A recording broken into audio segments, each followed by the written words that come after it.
What's going on, guys? Shadowhunter here, and today we are going to be talking about Season of the Seraph. It's going to be kind of a mid-season review, or at least a mid-narrative review. I don't really know how you want to describe it, but I have a lot of positive things about the season, and there's a lot of great things to talk about. Now, first off, I understand people's frustration with the seasonal model, and even though Season of the Seraph has been great, I do want to see some restructuring and some reform to how we approach these seasons. But on face value, so far what we have gotten with Seraph is honestly everything I wanted. Time gates some stuff, bring in a great narrative, which I think they have been doing, and have meaningful rewards per season that people can seek after and go after because they're that good. And I think it is striking on all notes in that regard. Now, some people have different opinions on the activity structure. Some people want 6-man activities. Some people like me want 3-man activities. I stick to the 3-man activities. I think the 3-man activity in this season is honestly peak form of what Bungie has been nailing when it comes to these seasonal activities, and 6-man activities are kind of just like you stand there and watch, even though I will say that Override in Season of the Splicer was one of my favorite activities. So with that being said, let's just talk about the narrative so far, because Bungie has delivered many different new things and many things that are just mind-boggling amazing. Now, for one, Felwinter, Rasputin, Osiris, we get some massive revelations there. Who knew that Felwinter was the mentor of Osiris? Now, that's something I did not know. Maybe some people found this out a little bit in the lore. If you guys have been watching a lot of Bife, maybe this is something he has talked about before, but something I never expected, and honestly explains why Osiris has always been hostile to Rasputin. He technically killed his mentor, someone who has taught him the ways of the light and of the guardianness of things, and it's crazy. It makes a lot more sense. And then on top of that, Clovis and the reason of creating Rasputin. This dude wanted to destroy the Traveler. He wanted to become its replacement. And that is some narcissist sick shit. Now, we'll talk about this pretty soon about what this may mean for the future of Destiny and Clovis Bray. But that revelation, seeing Anna Bray save humanity and the Traveler, is understandable of why Rasputin loves this person, and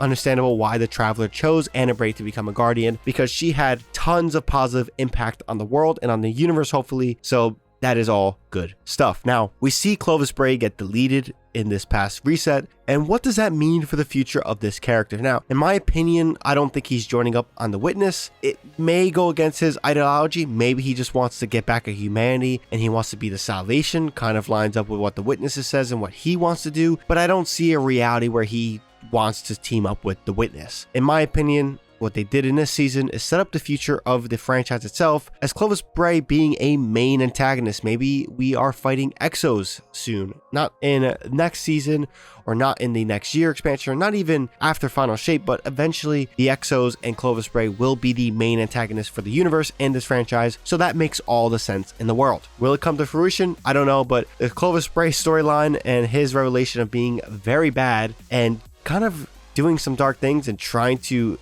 use us and use Rasputin as a way to make him a god, it's definitely something that will not go in the sunset as something we won't see again. So I'm excited to see where that goes. But one thing I am excited to see is more 3-man activities in Destiny 2. This structure is honestly something that makes so much sense. And one thing they have done really well, and I think it hints that there's going to be massive changes to the power level of our players and kind of the meaning of power, is the modifier that everything in this activity is 5 above your power level. Now, what does it do for power? I don't know. I don't think they're going to wipe it off the face of the earth. They want, the player to do something, but again, it's kind of seemingly that they're going to keep on doing these modifiers, and I'm all for it. I think raids should have these modifiers, and different difficulties should, be power scaled to 5 above your power, 10 above your power. It honestly creates a interesting dynamic without using the classic old champions that we so hate in Destiny 2. So more 3-man activities. I think the design philosophy around them just works better for a grindy nature. You want to participate. You want to feel like you're doing things. If you're just spectating as you can be doing in 6-man activities, then things become pretty miserable. Now, rewards so far,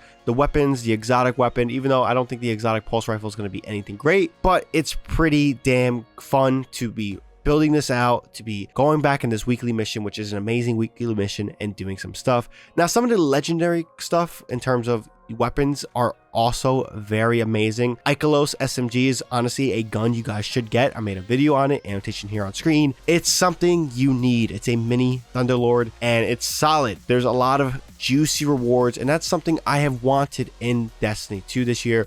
I feel like after the Witch Queen expansion and Season of the Risen, Season of Haunted, and Season of the Plunder didn't really have much rewards I so much craved.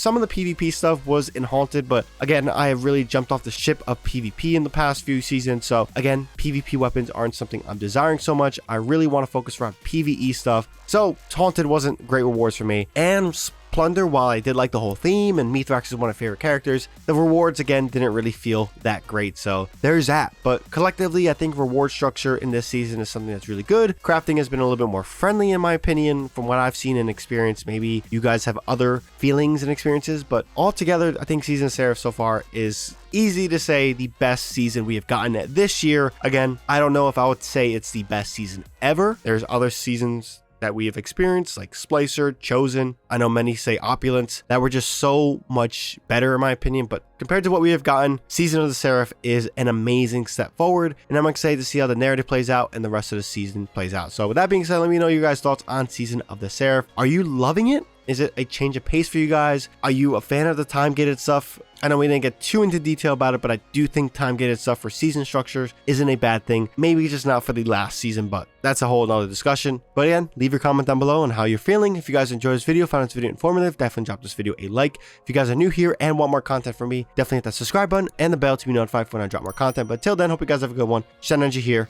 and I'm out.